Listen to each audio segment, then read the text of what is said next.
Peace, Black Power, Hotep. It's your brother Maitreya, I sec, man.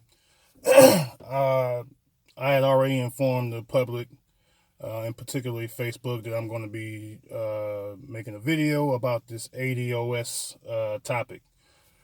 So let's get into it. Here we go. Uh, First things first. As a quote unquote African American, Indigenous American, whatever you want to call yourself, black people in America, born in America, do you or do you not feel that the United States government owes the descendants of slaves in this country some form of reparations, whether land allocation, whether money, whether uh, jobs? Well, we already jobs is not proven to benefit us necessarily as a group. So but do you feel that the government owes reparations? Yes or no? Because that's pretty much what the ADOS movement is about. I mean, I see a lot of I see a lot of people attacking it. I feel that they don't understand exactly what it is at the moment. It's still something kind of new. Black folks are not really used to going after power. Um, we have to build on our own, and I understand that. But at the same token, if the $5 Indians can get reparations, Obama giving reparations to Indians, not even real Indians. These are white folks pretending to be Indians. If the Jewish community can get reparations, if the Japanese can get reparations, I see absolutely no reason why the African American descendants of slaves should receive reparations. It makes no sense to be an African American descendant of the slavery experience. It makes no sense to not want reparations, not want this government to pay what it owes for the biggest crime committed in history, in American history. The greatest crime committed in American history is slavery. 400 years of forced free labor. Another 100 years of Jim Crow, mass lynchings, burning down our towns and destroying our self-built economy, burning down the Black Wall Streets, the burning down of Rosewood, the burning down of Little Africa, all these other prosperous towns that we've built with our own money, our own resources that we use to build these towns, burned down, destroyed. Uh, Terrorism, so much terrorism throughout the years. The bombing of neighborhoods in Philadelphia, the MOVE organization, where they murdered almost every member. Do you feel that African Americans deserve some sort of compensation for the terrorism, for the years and years and years of terrorism that they've put upon us, that we still deal with to this day? The mass incarceration, the three strikes laws, the war on drugs, which is really the war on black people. You have people getting locked up for marijuana that are still locked up to this day, even in states where marijuana is supposedly legal now. We still getting locked up for it. And you don't feel that we are owed some sort of reparations?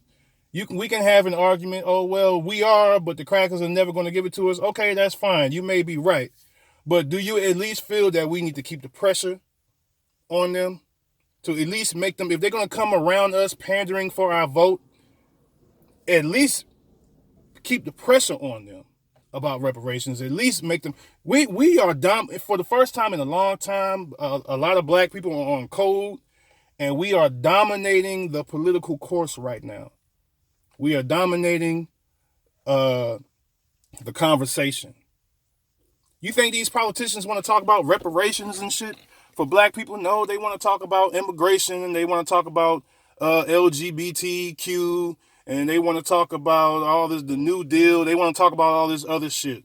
but they want to avoid talking about reparations for African American descendants of slaves. Now, does this mean going and teaching your children that that's all we are is descendants of slaves? Hell no. That's not what I'm saying. But what I am saying is that you tell them, you tell your seeds, your children, that we are what the hell we have to be to get that goddamn bag. You hear what I'm saying? To get the bag. That's what it's about. It's not about teaching your children that we are slaves, descendants of slaves, and that's it. No, hell no. You tell them that we built the pyramids, that we kings and queens, our ancestors, our distant ancestors, not our more immediate ancestors, which were descendants of slaves. Our distant ancestors from West Africa, brought here through the bowels of a slave ship. So no, we're not going to teach them that that's all we are is descendants of slaves.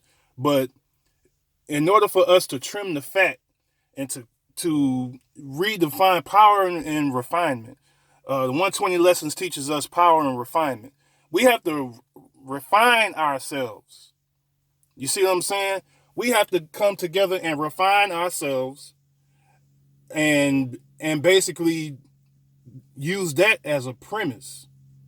Okay? You have a lot of people, and that moves on. I'm moving on to immigration now, because you have a lot of people who are riding off of our coattails and off of the coattails of our ancestors and the hard work and the blood shed and the tears and the fire hoses being sprayed on us and dogs being sicked on us, all the lynchings, the Jim Crow, all of this shit that our ancestors fought for this country.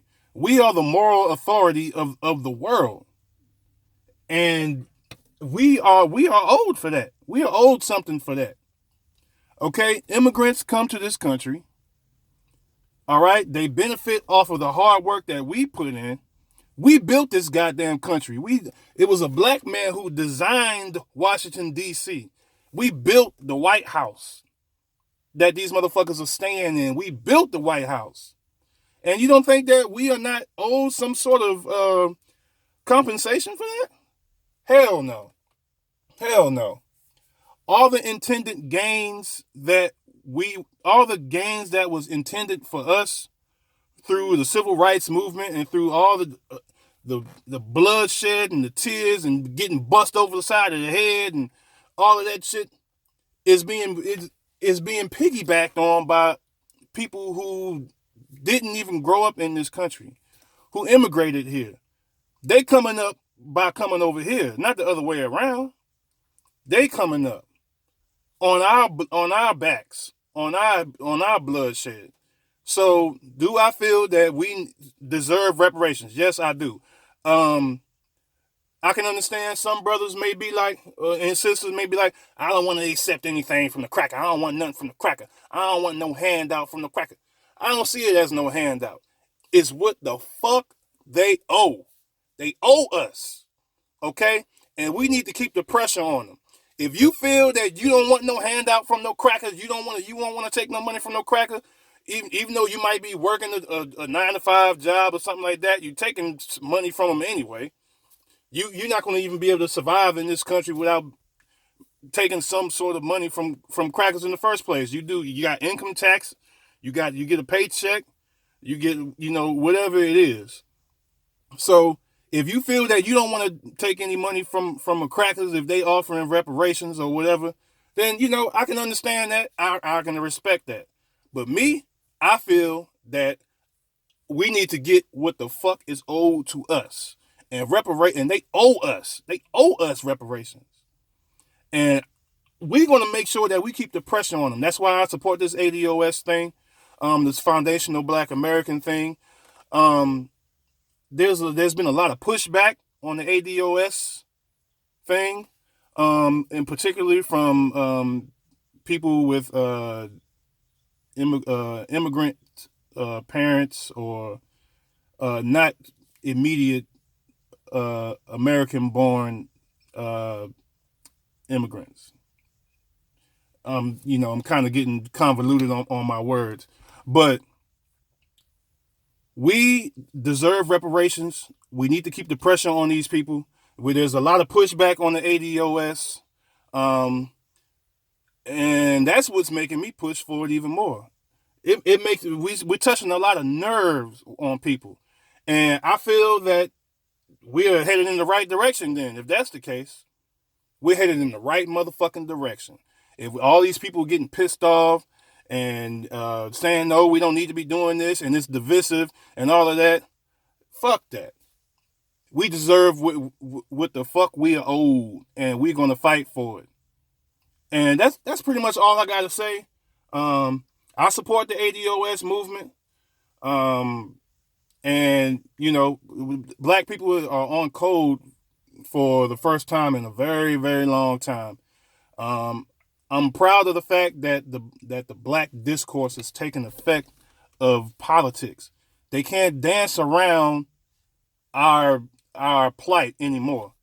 The benign neglect shit, that's over with. That was with our parents and our grandparents. They dealt with that. But we, the millennials and the Generation X, we not dealing with that shit. We not dealing with no benign neglect. If you have no tangibles to offer us, you're not gonna get our vote. I'm gonna go ahead and end this video with a quote from Dr. Martin Luther King. You know, we need. Where's our check?